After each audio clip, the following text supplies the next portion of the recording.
Hey, what's up? It's Jason with the Ryan Training Group. We're back at FRC, going to talk about some ways to deliver the rifle through the doorway, right? That's a big problem from some people.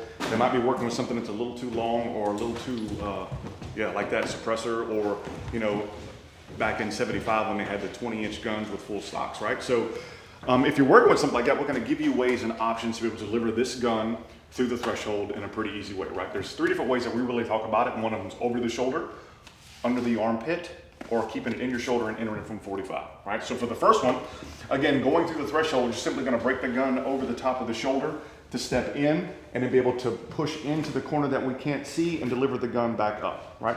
Pros and cons to that is the gun's over the top of my shoulder, so I may not have a whole lot of muzzle control. Right, if someone's opposing you right there in that corner, you're probably not gonna be able to fight much with that. The good news is, though, with that, is you can see from right here, Mitchell, is that the gun is still in my shoulder, my thumb is still resting on the safety, and if I need to deliver a shot, I'm still looking through the optic, right?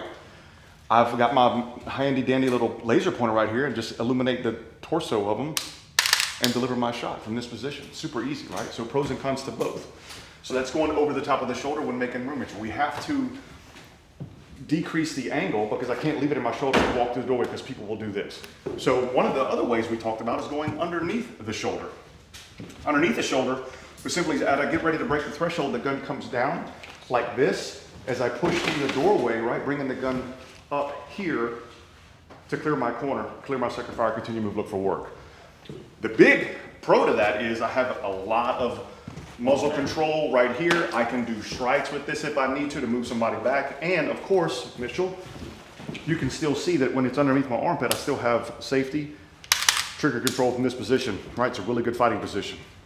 The con to that is I don't have any sight picture, but lucky for me, I've got a really cool laser to help me with that. So if I need to, I can illuminate the target and do whatever I need to do, right? So if you've got one of them nice fancy Raptor charging handles or any of those other ones that stick off like that, and I'm a huge fan of those, this is our Mantis systems, but picture a real charging handle. It might get hung up on all this lanyap he's got on his carrier. That's Cajun French for extra stuff. And if it gets hung up, he may take his rifle out of battery on presentation. So, Jason, you want to cover a couple of things you can do to keep that from happening? I've seen people induce their own malfunction when trying to manipulate the door, this particular method, right? So one of the ways I do that is I can bring my elbow out a little bit. That way the rifle will clear as I drive in this way, present the gun up. Now notice it's taking the gun and pointing it in a direction I've already cleared if I've done my pop in correctly.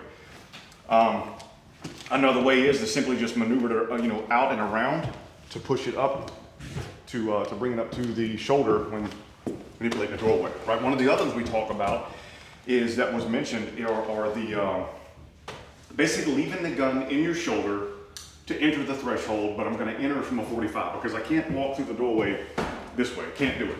So I'm going to leave the gun literally in my shoulder, step out. That way my angle is now into the room, and literally just walk through the doorway and then collapse my sector fire back over to the corner. The pro to that is the gun stays on your shoulder the entire time, right? You get a good scanning fighting position from there. The con to that is you're pointing your gun to an area that you've already cleared, and then you're having to collapse over to the corner that you can't see. Hop over there, Mitchell. I'll show you all real quick with this big old can I got on this thing. So what Jason was saying was, I'm here, the camera can see me, right? I'm going to commit to this entry.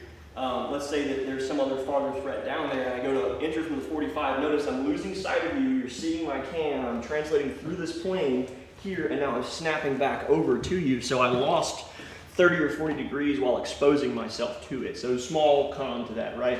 In theory, we've already seen most of that, but it's just a small deal, especially if we were doing something dynamic where we haven't seen the whole room. So just pros and cons to everything. So let's get that point of view from Mitchell over there in the corner, right there where you were, brother.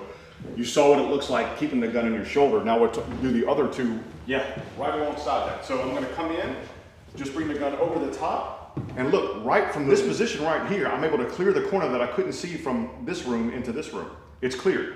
Now I can clear my sector fire, continue to move, look for work, getting my POD or point of domination, look for my buddy, right? That's over the shoulder. Now notice it's just a smooth transfer. It's over the shoulder, then back into the shoulder, smooth transfer. So we're going to go under the armpit now from this position when we're looking deep. It goes under the arm. I'm here. Now I can clear this corner, present the gun back up, get my POV, clear my sector fire, continue to move, and look for work. Just a couple of different ways to look at manipulating your gun through a threshold. And let's look at it with different body types, right? We got our, how tall, what are you, like 6'4"? 6'4", 6'5"? Is that a full length barrel? 11 and a half. 11 and a half? Okay, so yeah. Big dude, tiny gun. Let's see how it goes. Real smooth. Really smooth, right? All right, do the same one. Now we have tiny dude, big gun. See how it goes. Your method of choice, Brennan.